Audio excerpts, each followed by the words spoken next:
Hi, hello, namaskar. Welcome to my channel Learn with Suchi. So today is our English speaking day 24. Let's learn today's sentences. चला मंडळी बघूया आजची वाक्य मराठीतून English मध्ये. चला, माझ्याकडे बघ याला इंग्लिश मध्ये काय म्हणतात?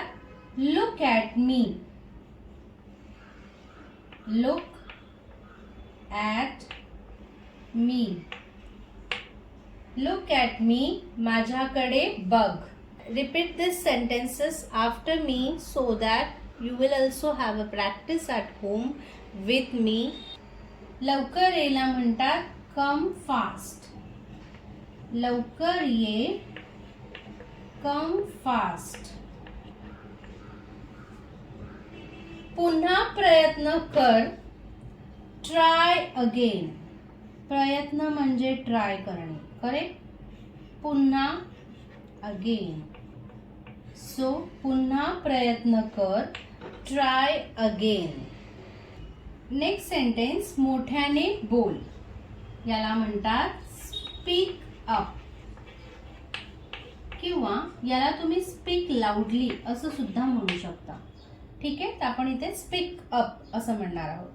बाजूला हो, मूव्ह असाइड.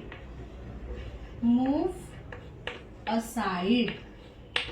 बाजूला हो, मूव्ह असाइड. तयार हो, गेट रेडी. तयार हो, गेट रेडी. समजली वाक्य? पुढे नेक्स्ट सेंटेन्स, आनंदी रहा, बी हॅपी. आनंदी रहा, बी हॅपी. नेक्स्ट, मी स्वीकारतो. स्वीकारणेला ऍक्सेप्ट करणे म्हणतात, तर आय ऍक्सेप्ट. मी स्वीकारतो, आय ऍक्सेप्ट.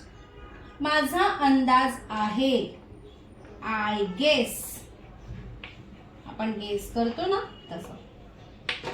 माझा अंदाज आहे, I guess. Done. Next sentence. Okay मंडळी, नंतरचं वाक्य आहे मला विश्वास आहे, आय बिलीव्ह.